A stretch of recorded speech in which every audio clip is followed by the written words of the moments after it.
और इस वक्त की बड़ी खबर आपको बता दें, बागेश्वर धाम वाले बाबा की हिंदू राष्ट्र वाली हुंकार पर एआईएमआईएम के अध्यक्ष असदुद्दीन ओवैसी की प्रतिक्रिया सामने आई है। ओवैसी ने पूछा कि बाबा ऐसा बयान कैसे दे सकते हैं। इस मुद्दे पर सरकार आखिर खामोश क्यों बैठी है? सरकार की तरफ से अब तक कोई रिएक्शन इस पर क्यों नहीं सामने आया है? बागेश्वर धाम के बाबा धीरेन्द्र कृष्ण शास्त्री ने हिंदू राष्ट्र की बात कही और उस पर अब लगातार अलग अलग प्रतिक्रियाएं सामने आ रही हैं। इस पर एआईएमआईएम के अध्यक्ष असदुद्दीन ओवैसी ने भी प्रतिक्रिया दी है। ओवैसी ने पूछा है कि बाबा ऐसा बयान कैसे दे सकते हैं, इस मुद्दे पर सरकार खामोश क्यों है? आप बाबा साहब अम्बेडकर की तौहीन कर रहे हैं इस तरह की बात करके। ये कैसा देश है जिस देश का कोई मजहब नहीं है? आप कैसे कह रहे हैं और कैसे सरकारें खामोश बैठी हैं इस बारे में? बताइए, आप कैसे खामोश बैठ? हम तो पूछ रहे हैं कि सरकार खामोश क्यों बैठ रही है? कैसे आप कह सकते हैं कि इस देश को ऐसा बना देंगे? कैसे बनाएंगे आप? तो आप अम्बेडकर के संविधान को जला देंगे क्या? जलाकर कोई संविधान बनाएंगे क्या? क्या आप गांधी की, सरदार पटेल की, नेहरू की, मौलाना आज़ाद की, जौहर बरदरान की और सन 57 की जंग आज़ादी में जिन्होंने अपना सब कुछ कुर्बान किया, उनको सबको मिटा देंगे क्या आप? और इस वक्त एक और बड़ी खबर आपको बता दें, कानपुर देहात में बुलडोजर एक्शन के दौरान मां बेटी की जलकर मौत मामले की जांच के लिए अब एसआईटी का गठन कर दिया गया है। मुख्यमंत्री योगी आदित्यनाथ के आदेश पर 2 सदस्यीय एसआईटी बनाई गई है, जिसे 1 हफ्ते में रिपोर्ट देने के लिए कहा गया है।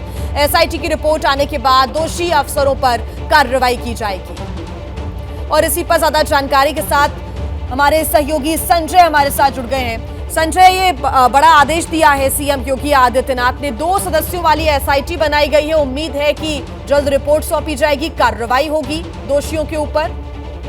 बिल्कुल जिया, ये पूरे मामले को संजीदगी से लेते हुए मुख्यमंत्री योगी आदित्यनाथ ने 2 सदस्यीय एसआईटी बनाई है, जिसमें कानपुर जोन के एडीजी आलोक सिंह हैं और इसके अलावा जो कमिश्नर हैं कानपुर के राजशेखर, ये 2 सदस्य हैं। और इसमें 1 सप्ताह का वक्त दिया गया है। 1 सप्ताह में ये अपनी पूरी रिपोर्ट तैयार करके शासन को सौंपेंगे और जो रिपोर्ट आएगी उसके आधार पर आगे की कार्रवाई की जाएगी। और ये जो रिपोर्ट होगी जिया, इसमें ये देखा जाएगा कि जो भी कार्रवाई की गई उस जमीन को खाली कराने की, जिसको ग्राम समाज का बताया जा रहा था, उसमें क्या पूरी नियमानुसार कार्रवाई की गई या नहीं की गई। रेवेन्यू जो नियम है रेवेन्यू के, राजस्व विभाग के, वो उनका पालन किया गया या नहीं किया गया, नोटिस दिए गए या नहीं दिए गए, मुकदमा चलाया गया या नहीं चलाया गया, वगैरह वगैरह सारी चीजों, सभी पहलुओं को देखा जाएगा। और उसके बाद में 7 दिन के भीतर ये पूरी रिपोर्ट सबमिट की जाएगी। ये भी देखा जाएगा, क्योंकि आरोप ये भी लग रहा था कि जो संबंधित लेखपाल और एसडीएम थे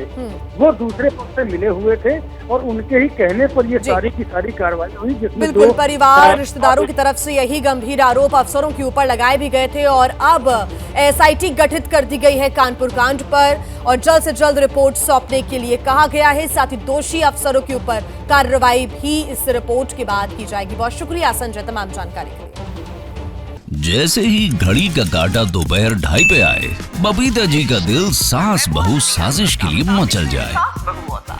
और ये है इनकी बहू, पूरे दिन ऑफिस की टेंशन हो जाए गॉन जब ये करें अपना फेवरेट शो फ्री टाइम पे ऑन। इनकी तरह आप भी देखें अपना फेवरेट शो अपने टाइम पर और डाउनलोड कीजिए एबीपी लाइव ऐप अपने स्मार्ट टीवी पर।